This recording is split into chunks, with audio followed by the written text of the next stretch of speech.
Ruang Keluarga dan Keluarga Indonesia, mari kita lanjutkan perbincangan. Masih bahas topik menangani adiksi gadget pada anak.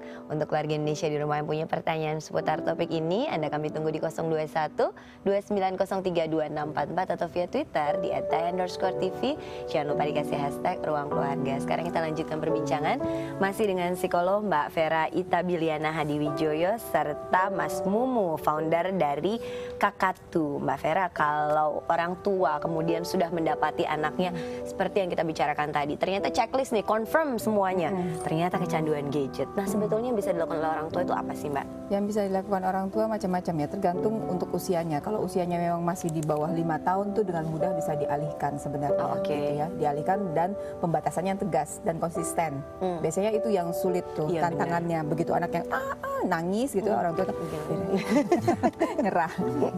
Jadi dibutuhkan keteguhan hati. Tapi kalau udah anak sudah agak besar, diajak bicara dulu seperti tadi saya sampaikan. Jadi kan ini masalah bersama. Usia berapa mulai anak bisa diajak bicara? Usia sekolah dasar ya. SD ya, SD itu bicara. Terus ini kita ada masalah, kamu nilainya menurun karena ada banyak gadget dan sebagainya. Terus tunjukkan. Yang penting anak sih tahu ya alasannya kenapa sih dia harus mengurangi gitu. Lalu dibuat secara bertahap kesepakatan tadi untuk menguranginya. Terus sediakan aktivitas penggantinya apa. Jadi kalau tidak boleh nonton terlalu lama, tidak boleh main gadget terlalu lama, apa yang bisa dia lakukan? Karena ketika tidak ada yang bisa dilakukan, ketika nganggur, do nothing, anak akan kembali lagi. Gitu. Terus contohkan, jadi orang tua juga harus introspeksi diri. Oh, mungkin saya memang mencontohkan hal yang kurang baik juga di depan anak tentang penggunaan gadget ini. Jadi orang tua juga harus mengurangi perilaku yang gadget freak tadi gitu ya. Terus nanti kalau misalnya segala hal sudah dicoba memang masih ada kesulitan, bisa saja berkonsultasi dengan psikolog bisa. Untuk mendapatkan penanganan yang tepat lebih lanjut ya. Nah, Mas Mumu sendiri, waktu pada saat proses kecanduan gadget sehingga akhirnya berhenti, terus kemudian jadi founder gitu untuk aplikasi aman gadget gitu kan. Itu lingkungan sekitar, keluarga, ada peran nggak sih? Atau apa yang saat itu membuat Mas Mumu, oke, rasanya sudah waktunya untuk berhenti. Umur berapa sih waktu itu? Jadi waktu itu berhentinya sekitar umur 22-an lah, baru-baru kok sebenarnya. Jadi sebenarnya gini, dulu tuh mulai adiksi karena saya udah dari TK sampai SD kelas 3 tuh sama orang tua tuh sering jalan-jalan kemana-mana, liburan ke Pangandaran gitu. Tapi mulai kelas 4 orang tua lebih sibuk sama kerjaannya dan juga quality time itu yang kurang. Pada akhirnya saya nyari ke game. Nah, yang sebenarnya dibutuhin oleh anak itu adalah waktu bersama dan quality time. Di samping ya tadi yang Mbak Vera utarakan gitu. Jadi kita sangat butuh nih waktu bersama sama orang tua gitu, main bareng. Saya bisa berhenti tuh karena waktu semester 3 ibu saya meninggal. Itu jadi titik balik banget. Saya harus berhenti itu, harus kerja sampai ngangkut-ngangkut barang bencana gitu, biar capek sampai jam 1 malam, capek jadi nggak inget gadget, nggak inget game, nggak inget segala macam, sampai harus segitunya. Susah banget buat berhenti main game karena kalau kita udah berhenti biasanya lingkungan yang ngajak-ngajak lagi. Tapi karena dulu tuh karena kita putusin saya mau keluar mandiri gitu, aku kerja keras, berat gitu.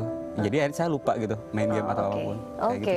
Dukungan orang tua jadi ya sebetulnya menjadi hal yang paling penting dalam mencegah agar anak tidak kecanduan terhadap gadget begitu ya. Dan tentunya lingkungan yang memang support gitu, jangan sampai ada di lingkungan gadget lagi gitu, gadget freak lagi. Nah sejauh ini perkembangannya Kakatu itu pertama kali di launching tahun berapa sih?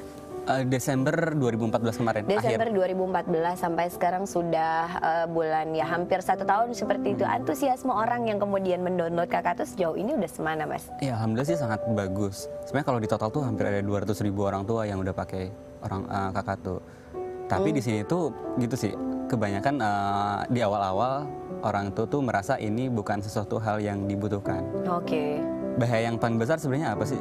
Banyak Bu Elu tuh bilang bahaya yang paling besar dialami oleh anak itu adalah bukan anak mengakses konten pornografi, bukan anak mengakses konten kekerasan, tapi bahaya yang tidak pernah orang tua sadari itu tuh bahaya gitu. Mungkin ketika anaknya main gadget di sebelahnya orang tua ngerasa baik-baik aja gitu, tanpa dia mau ngecek sebenarnya game yang di dalam game itu ada apa segala macam. Nah itu yang kita berusaha sampai sekarang tuh buat mengedukasi orang tua, ini tuh penting.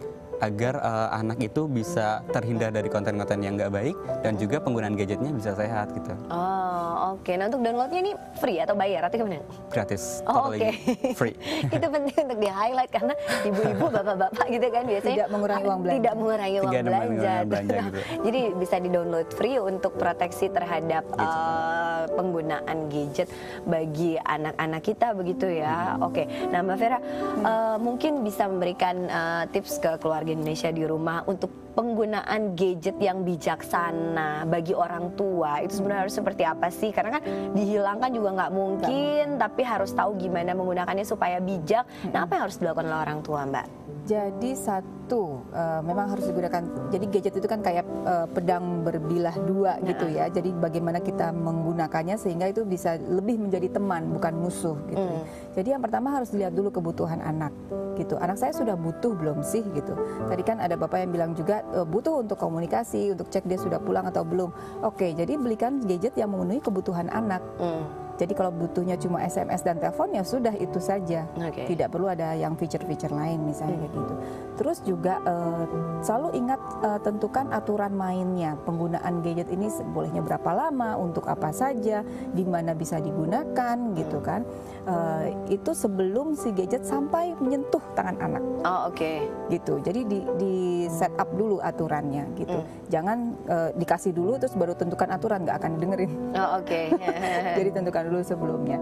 Lalu ya itu tadi kembali lagi karena orang dewasa yang terdekat oleh anak adalah orang tua, kembali lagi orang tua ya perlu menjadi contoh seperti apa. Oke, terima kasih sekali perbincangannya hari ini. Mudah-mudahan bisa memberikan banyak informasi juga inspirasi untuk keluarga Indonesia di rumah ya. Untuk keluarga Indonesia di rumah, terima kasih untuk yang sudah menyaksikan dan juga yang sudah berpartisipasi di Ruang Keluarga. Dan untuk Anda yang punya kritik, saran atau mungkin topik yang akan dibahas di Ruang Keluarga selanjutnya, Anda kami tunggu di nomor SMS 088981005000. Anda juga bisa bergabung di Facebook kami di Thai TV Indonesia, dan Anda bisa follow kami via Twitter di @thai_tv, dikasih hashtag Ruang Keluarga jika Anda ingin menyampaikan sesuatu yang ada kaitannya dengan ruang keluarga. Dan akhirnya saya Ayu Sutomo beserta seluruh kerabat kerja Ruang Keluarga mengucapkan banyak sekali terima kasih atas waktu yang Anda luangkan untuk menyaksikan Ruang Keluarga kali ini.